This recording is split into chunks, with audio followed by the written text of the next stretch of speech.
Hello there, beautiful people, and welcome to the newest series on Kaz Gaming. It is a series with a team that I've used in a previous series known as the Meridian Nighthawks. If you guys aren't familiar with that series in NCAA Football 06, I'm going to put a link in the description, as well as in the little bubble in the top right as well.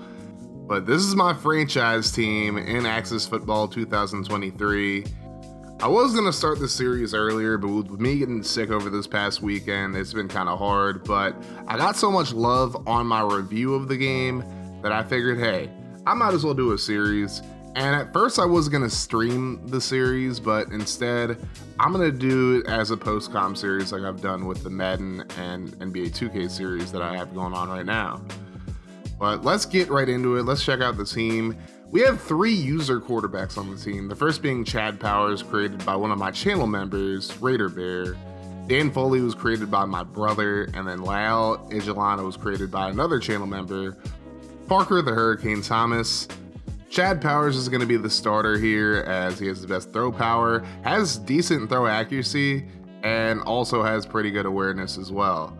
But Powers will be the starter day one for the Nighthawks. Looking at the running backs, we have Terrence Medina, who's the top guy here, but the user running back, Rolf Rudolph, is probably going to be the starter. He's created by Matt Blue 66, aka Matt Dominic, and he is a speedster, not really a lot of awareness, and he's not really going to be dependable in blocking, but he's still going to be the starter here for the Nighthawks. He's the fastest running back we have, and Medina and Benson will still get carries, but Rudolph is going to be RB1. So we also have 2 user receivers on the team. The first guy being Quickie Mart, created by Quickie Mart. And he is 6'7", 275. So this dude really is built like a tight end, but he has receiver speed, so he's going to be the number 1 receiver for us. Then we also have Williams Lamb, created by Prince Mateo Gaming, aka Eagles 1930. And Lamb is going to be receiver number 2. He also has some pretty good speed. Just not very good with awareness, unfortunately, but Lamb is still going to be the number 2 receiver. We also have Saul Franklin, who was just on the team, and I think he's going to be a problem as well in the slot. So we don't have any user tight ends, but Braden Park will be the starter. He's a little undersized at 5'11", but he's still going to be a solid tight end. He's solid all around for the most part. Colton Moran is the backup, and then we have Daniel Cox as the 3rd stringer. And then our O-line is made of Todd Hill, Garrett Hubbard, Nathaniel Stevenson, Eric Bradley, and Renee Robinson. None of these guys are user players, but they're all pretty solid guys, especially Hill with his A+ blocking. And we'll just have to see how they're able to hold up in this first year. Looking at the D-line, we have Bears' second player, Harris Harrison. He's going to be the starting defensive end. And at 18 years old, he is the youngest player on this Nighthawks roster, and he still has a lot of potential, and he's going to be starting day one. So I can only hope that this man's career is long and very successful. So our nose tackle on the team is going to be Tobias Akapua, created by Wolves Realm, aka By Felicia, over here on YouTube. He's 360 pounds, 6'6", and his real strength is block breaking, and he's good as a tackler as well. But obviously, being 360 pounds, his fitness isn't up to snuff. His endurance isn't great, nor is his agility, but he still should be a very big contributor for this team, at least against the run. Looking at linebackers, we don't have any users at linebacker, but we have 3 pretty solid starters in Joseph Graves, Osvaldo Nash, and Guillermo Tisdale.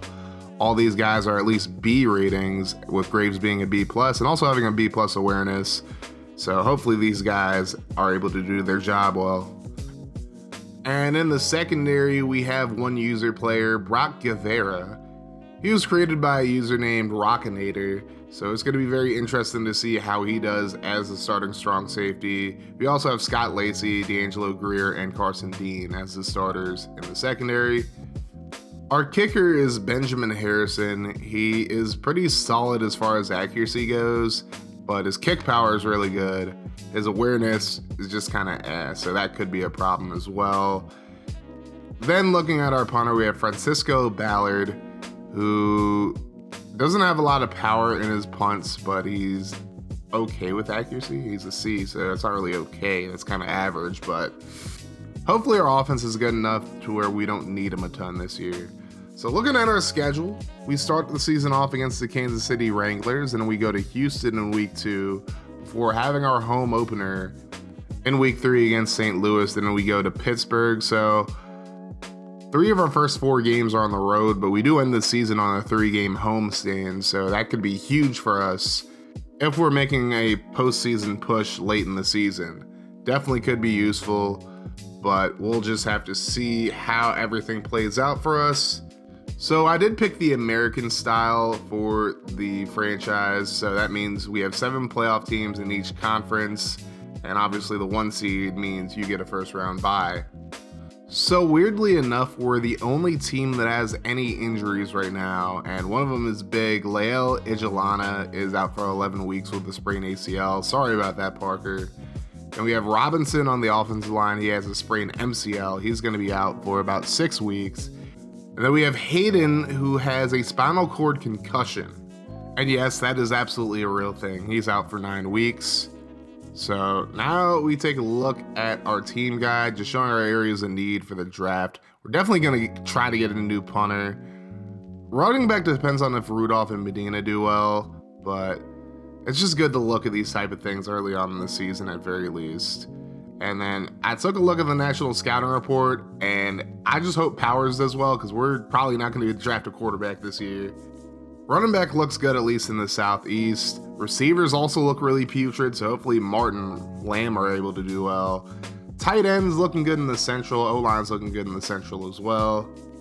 Looking at the defensive side, D-line's looking okay in the Central, but looks pretty putrid everywhere else. Linebackers looking really good in the Northeast. Defensive backs looking okay in the Southeast, kind of putrid everywhere. And then kicker and punter look awful everywhere, so that's a problem. So I did make a few purchases before week 1 of the season. I definitely want to improve our field condition and general seating as well, because I want our fans to have very good seating, and I don't want anybody getting hurt on the field because of a turf issue. Then we go to training, and I decided to spend a little bit on the weight room. Now, our weight room condition is okay right now, but I mean, if you want to take your team to the next level, you kind of have to have the weight room be a little bit better than okay, you know what I'm saying? I'm cool just having a trainer's room for rehab, and then for transportation, I got to make sure the buses and hotels are up to par. I mean, poor just isn't going to cut it. Got to keep that team morale up, and you already know how that goes.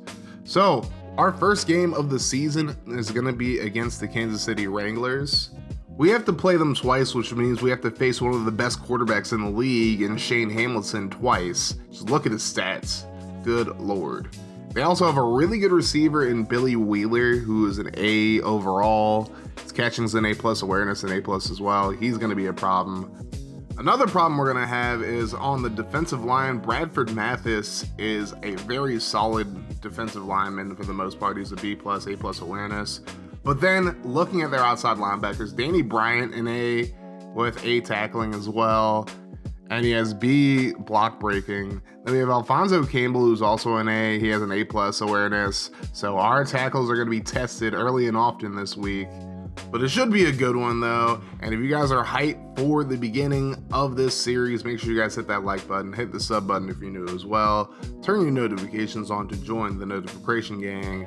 That way every time I upload a video, you guys be notified. And we're going to keep this mofo rolling here on Kansas Gaming. If you want to see more from the channel, check out the playlist and the video in front of you.